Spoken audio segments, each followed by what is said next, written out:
कर्नाटक के साहिली इलाकों में होने वाले मेलों में मुस्लिम ताजिरों के बाइकॉट को कर्नाटक वक्फ बोर्ड के चेयरमैन मौलाना एन.के. मोहम्मद सैफी ने संगीन मामला करार दिया है।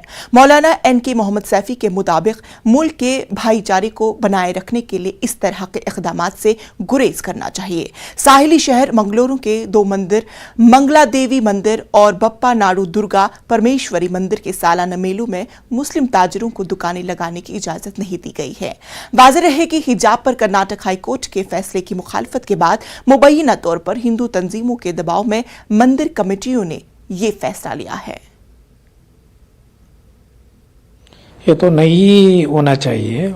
हिंदू मुस्लिम भाईचारा और एक कम्युनल हो माने बहुत इम्पोर्टेंट चीज़ है। ये कर्नाटक में तो ये हिजाब के बाद हिंदू मुसलमानों का ज़रा डिफरेंसेस भी आ रहे हैं, इसलिए हमें वो नहीं होना चाहिए था।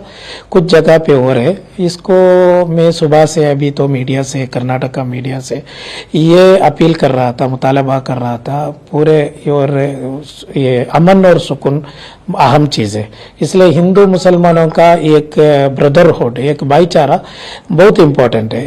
ये जो ये इसको यात्रा ये उत्सव रहते टेम्पल का, नहीं तो ये दरगाह का उरूस रहते, उधर व्यापार करते एक गरीब लोग, वो गरीब लोगों का व्यापार को उनको जीने को देना। हर एक जो हिंदू मुसलमान का बीच क्या भी उसमें डिफरेंसेस नहीं है। हिंदू हो मुसलमान हो, ये व्यापार करते, छोटा मोटा व्यापार करते कौन गरीब लोग है।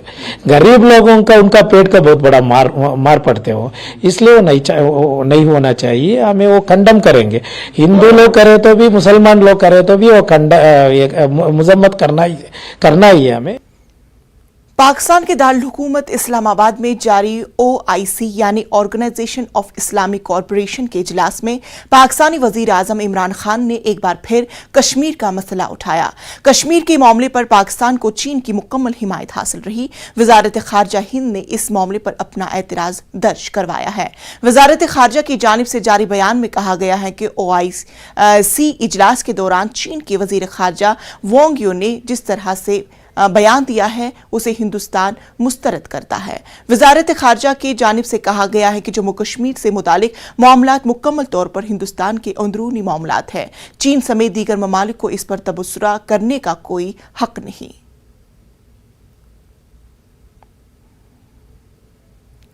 रूस और यूक्रेन जंग का आज 29वां दिन है। जंग को रोकने और रूस पर दबाव बनाने की अमेरिका समेत दुनिया भर के ममालिक की कोशिशें नाकाम नजर आ रही हैं। इतना अरसा गुजरने के बाद भी रूस ने अपना वही जारहाना रवैया बरकरार रखा हुआ है। कीव, खारकीव और मारिउपोल में रूस की जानिब से मुसलसल बम गिराए जा रहे हैं। नेटो के मुताबिक यूक्रेन के साथ 4 हफ्तों से जारी जंग में 7 से 15 हजार के दरमियान रूसी फौजी हलाक हो चुके हैं।